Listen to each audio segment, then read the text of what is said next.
Hey, what is up YouTube, and welcome to my Adignister deck profile for January 2022. I think this deck is now a very good budget option because everything was reprinted in the Megatins. The only really expensive card is Access Code Talker, but even that is not necessary. If you guys want to see more deck profiles, please subscribe to the channel, like this video, and comment down below what decks you guys would like to see next. And let's get started with the deck profile. First, for the Adignister monsters, I play triple Achichi. This is your main starter card of the deck. When it's normal or special summoned, you can add an Adignister monster from your deck to your hand. At the end of the deck profile, I will also show you the one card combo with this card. Next, the second best monster in the deck is Triple Pacari. When this one's summoned, you can add an ice spell or trap from your deck to your hand, and you can also once per turn target an Adignister monster you control, and it also becomes level 4, which helps to make the rank 4 Exceed monster. Next, double Doyon. When this one's summoned, you can add an Adignister monster from your graveyard back to your hand, and when it's sent to the graveyard, you can add an ice spell or trap from your graveyard back to your hand. Next, on Bururu. This card is a tuner monster, and when it's summoned, you can send an Adignister monster from your deck to the graveyard, which is very good for sending Denmari. And also, when you use this card for synchro material, you can revive the other material. Denmari is very important because when you control the boss monster, you can as quick effect banish this card from your hand or graveyard, target the card on the field and negate it. And also, if an attack is declared involving an Adignister monster, you can special summon this card from your hand and negate that attack. This is pretty much it for all the necessary Adignister monsters. These ones you 100% need to play because they're very important for your combo. But I also like to play Hayari and Gachiri. These cards are great extenders because you can freely special summon them from the hand. If you want to find space for something else, I would recommend maybe cutting one of these. Next, for the hand traps, I played double Ash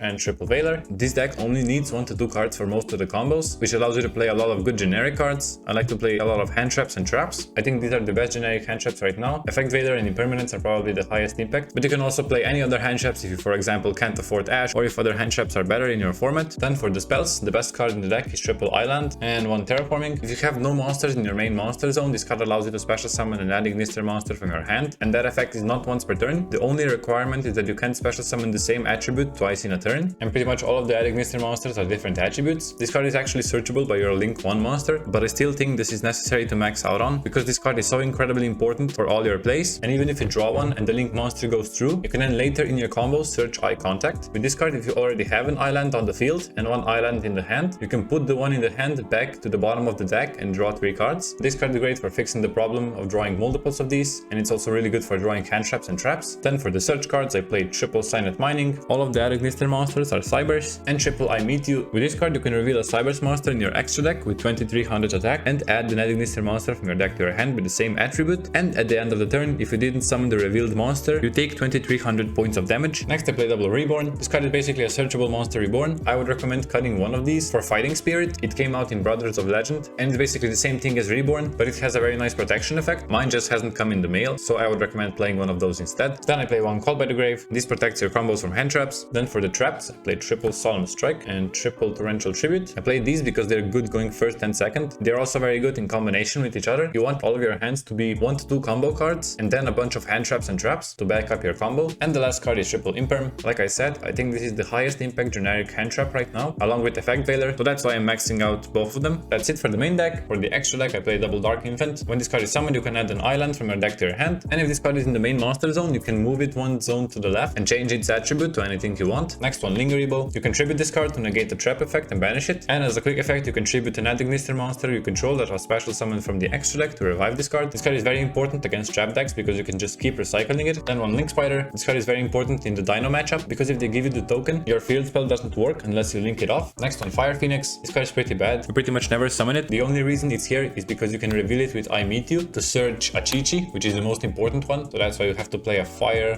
2300 attack monster in the extra deck. Next one, Cyber's Wicked. This card searches the green Adignister monster. Then 1 Splash Mage, double Transcode Talker. I like the second Transcode Talker because it gives you a follow-up play. Next one, Dark Templar. When a monster is special summoned to a zone this card points to, you can special summon any number of Adignister monsters from the graveyard with different attributes to zones this card points to, and when this card is destroyed by battle, you can special summon a Cybers monster from the graveyard. Next, I play 1 Firewall Dark Fluid Dragon and 1 Arrival Cybers. This should be Access Code Talker, but I don't have it right now. This card is a Link 6 monster. It needs 3+ monsters with different attributes. It's unaffected by all card effects. Once per turn, it can destroy a monster on the field and summon you an Adignister token, and it gains 1000 attack for every material used for its summon. So most of the time you want to use 4+ materials to summon this card, because if you have a 4000+ attack unaffected monster on the field, it's completely unoutable for some decks. For the synchros, I play 1 Quantal Dragon. This card is here to make at the end of the combo to protect your boss monster, and the last 2 cards are Wind Pegasus and Light Dragon Adignister. These are mostly going second cards. Wind Pegasus can destroy spells or traps on the field equal to the number of Adignister monsters you control. Light Dragon can do the same but for monsters. When a card you control is destroyed by by battle or your opponent's card effect, you can banish Wind Pegasus from the graveyard or field and shuffle a card your opponent controls back into the deck. And Light Dragon has a very similar effect with Ingirsu. When a monster you control will be destroyed by a card effect, you can protect it by detaching an Xyz material from this card. And when another Cyberse monster destroys a monster by battle, you can special summon a Link monster from the graveyard. That is it for the deck profile, and let's show you the combo. For this combo you only need the Chi-Chi. You start by normal summoning it. It can then activate its effect and search a Picari, and then you link it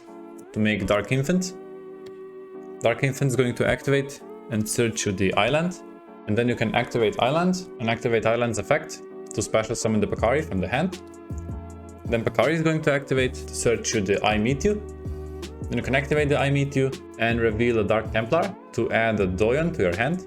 Then you can link these two to make a Cyberse Wicked, and then activate island again to special summon Doyon to a zone the Wicked points to, and then you can order your chain links any way you want. Doyon is going to add you back the Chi-Chi, and Cyberse Wicked is going to banish the Dark Infant to search you a Bururu to make a Transcode Talker, and then you can activate island again, special summon Bururu, and Bururu is going to then send the Danmari to the graveyard, and then you can activate Transcode Talker to revive the Cyberse Wicked, link all of these three, since they all have different attributes, to summon Dark Templar, and then we can actually activate island again to special summon a Chi-Chi from our hand.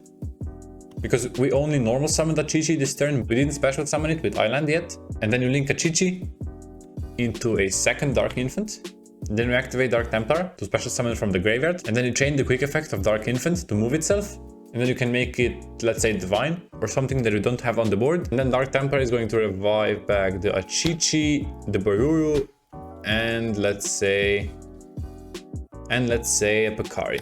Then you can use Bururu and Picari to synchro summon and make the Cyberse Quantum Dragon, and then Bururu is going to activate in the graveyard and special summon back the Picari. And then you can use these four, which all have different attributes, to summon the Arrival Cyberse. The Arrival Cyberse is going to have 4000 attack since we used 4 monsters to summon it, and we also have the Danmari in the graveyard for a free negate. And I also forgot to mention, when Doyon goes to the graveyard, you can add back the I Meet You for next turn, so it basically gives you a nice follow-up. That's pretty much it for the combo. Thank you guys so much for watching the video. If you liked it, subscribe to the channel, like this video, and comment down below what decks you guys would like to see next, and if you have any suggestions on what to change about this deck. Thank you so much for watching, have a great day, and I hope to see you soon.